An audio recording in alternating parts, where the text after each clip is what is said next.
Chegamos a um dos filmes mais aguardados para o Oscar 2022. Guillermo del Toro na direção, Bradley Cooper, Toni Collette, Cate Blanchett, Willem Dafoe e por aí vai, além de ser um remake do filme de 1947, que é um clássico do gênero noir. Acho que vale a pena dar uma conferida.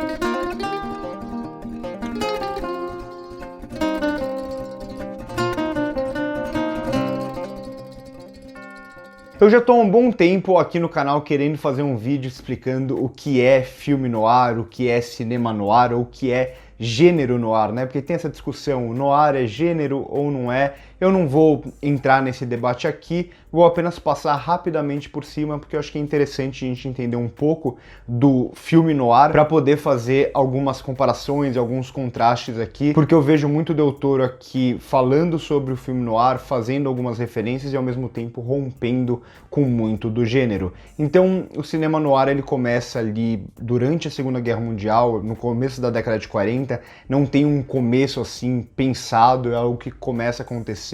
e vários filmes começam a surgir com algumas semelhanças, quase sempre envolvendo o gênero policial, então com crime e com uma estética muito própria também, com muito uso de luz e sombra, com personagens que quase sempre são anti-heróis, então é um gênero muito pessimista e que vai trabalhar muito disso no contraste do uso das sombras. Tem muitos outros elementos que a gente pode debater, tem filmes que a gente pode debater se é filme noir ou não, mas não vem tanto ao caso aqui, eu só queria passar rapidamente por cima, porque eu acho que esses elementos que eu falei aqui vão ser interessantes pra gente ver o Beco do Pesadelo, a versão de 2022. Eu vi muita gente fazendo comparações com o filme de 1947 e na maioria das vezes eu acho até meio injusto você assistir um remake para comparar com o filme original e ver se é parecido ou não, o que evolui ou não. Eu acho que isso não é benéfico em nenhum sentido, até porque, apesar de muitos eventos parecidos da história, principalmente a premissa, como tudo começa a se desenvolver, as ideias dos dois filmes são completamente diferentes. O filme de 1947 é um filme noir focado em personagens e na corrupção desses personagens por meio da ambição, temáticas muito próprias do cinema noir. Por mais que isso esteja presente aqui também, de certa forma, eu vejo o Beco do Pesadelo do Guillermo del Toro com uma identidade muito própria. Uma identidade que sim, em muitos momentos vai fazer referências, mas ao mesmo tempo, até essas referências elas surgem quase como uma discussão interna do próprio Del Toro. Do Del Toro com a carreira dele, com aquilo que ele gosta, aquilo que ele sempre empregou nos filmes anteriores, e ao mesmo tempo do próprio gênero noir, que esse filme vai ficar meio que nessa corda bamba, que em muitos momentos ele é um filme noir, mas aos poucos ele começa a se corromper junto com a visão do diretor para um terror fantástico, digamos assim, algo mais fantasmagórico,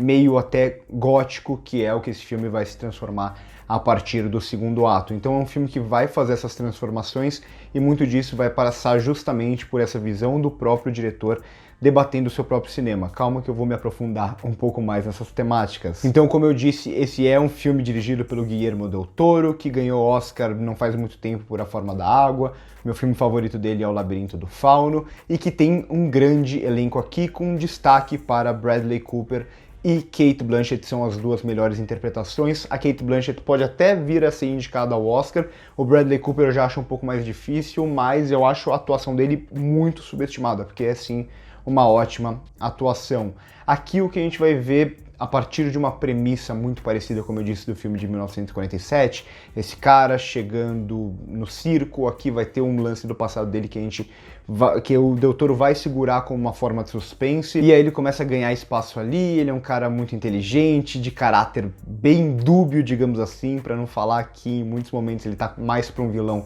do que para um herói, até que ele começa a almejar mais e mais coisas e se perde dentro da própria ambição. É, de certa forma, uma narrativa parecida nesse sentido, né? Uma história parecida com o filme anterior, mas como o Del Toro vai dar o seu toque, vai estar muito relacionado, na minha opinião, pelo menos, a uma visão dele em relação ao próprio cinema. Então o Del Toro é um cara que sempre trabalhou muito bem a fantasia, ele sempre gostou muito de criaturas diferentes e como ele lidava com esse realismo fantástico, muitas vezes com essas criaturas sendo mais humanas, digamos assim, do que os próprios humanos, muitas vezes tendo esse tipo de conflito entre mundos, o que é real, o que não é real, o que é fantástico, ou muitas vezes como esses dois mundos se entrelaçam. A gente vê isso em A Forma da Água, a gente vê isso em O Labirinto do Fauno, a gente vê isso no Hellboy 1 e 2, entre muitos outros filmes do Del Toro. Aqui a gente vai ver uma sugestão desse diretor, principalmente no primeiro ato, com esse realismo fantástico, com a fantasia, com elementos que fogem da nossa realidade. Isso vai aparecer muito no uso das cores, que vão ser cores nada realistas, no uso das sombras, que aí vem mais um pouco do filme noir, né? Como ele vai usar sombras aqui, como ele vai esconder muitas vezes metade do rosto desse protagonista, que é um personagem não muito confiável, e como ele vai dar a atenção, além, é claro, do uso de cenários, do uso dessas cores mais fortes, mas dá um foco em elementos específicos, em fatos específicos que podem sugerir algo um pouco menos realista, algo um pouco mais fantástico. Então vai ter uma espécie de bebê ali que ele vai focar muito naquilo, que vai ter uma relevância muito grande, vai ter um momento que ele vai focar numa espécie de aranha humana. Então todos esses shows que a gente tem aqui nesse circo de atrações, ele vai usar muito desses truques para falar um pouco sobre a fantasia, que é um tema que sempre esteve muito presente nos filmes dele. A partir do momento que o filme tem essa virada e que a gente começa a ver essa ambição do personagem crescer,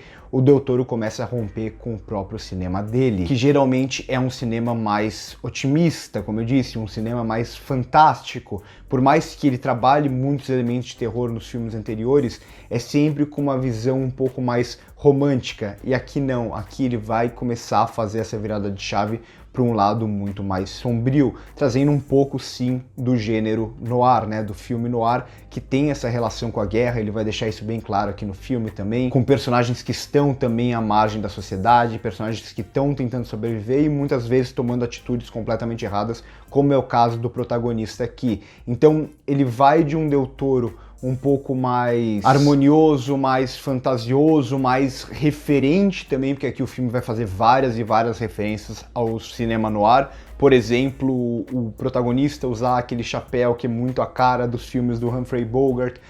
o uso de luz e sombra, o uso de personagens com caráteres muito dúbios, em que parece que um tá tentando passar a perna no outro o tempo inteiro, essa trama que vai mudando o tempo inteiro, parece que a gente nunca sabe qual é o rumo que ela vai tomar. Então vai ter muito dessas referências, até o momento que o Del Toro ele entra num lado mais duro, digamos assim, um lado mais pessimista, que sim, vai conversar ainda com o cinema noir, mas que não conversa tanto com o Del Toro de antes. Então é quase como se o Del Toro estivesse se descobrindo aqui nesse filme, como se ele estivesse revelando um novo Del Toro para o público. Então, ao mesmo tempo que ele mantém a estética muito dos filmes dele, essa estética até em alguns momentos, como eu disse, mais fantasmagórica, mais gótica, alguns planos mais abertos, com muita sombra, esse tipo de coisa, e em alguns momentos ele vai abraçar até o lado mais de um terror quase sobrenatural aqui, porque não é sobrenatural, mas ele vai trazer alguns elementos desse terror sobrenatural. É como se ele pegasse essa possível fantasia e revelasse para o público, como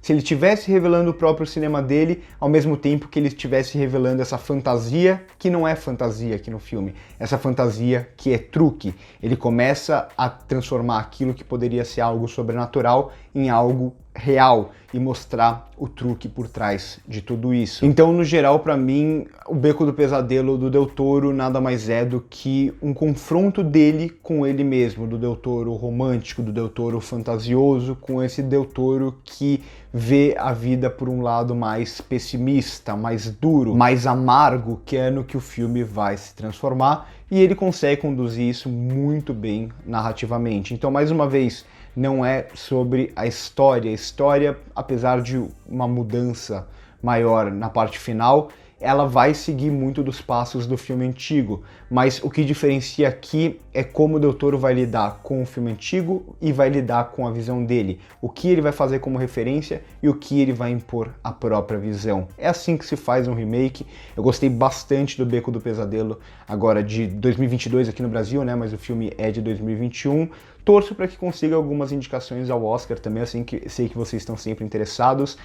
Pode conseguir também algumas indicações técnicas, talvez a melhor filme também, Cate Blanchett como atriz coadjuvante, então acho que tem várias opções aqui, até roteiro adaptado, então é um bom trabalho no geral, e é um filme do Del Toro que eu não esperava ver, talvez. É um filme do Del Toro diferente daquilo que a gente está acostumado. Ele que é o cara do realismo fantástico. E como ele vai trabalhar aquilo que ele sempre fez com o outro lado, digamos assim, esse contraste entre o filme noir e o filme de Del Toro e como ele vai fazer as duas coisas junto, eu acho que funciona muito bem, pelo menos funcionou muito bem pra mim. Curte o vídeo se gostou, se inscreve no canal se ainda não é inscrito, comenta aqui embaixo o que vocês acharam do filme, se vocês querem um vídeo sobre o que é filme noir, que eu vou fazer, eu prometo, espero não demorar muito pra isso. Por hoje é isso e corta.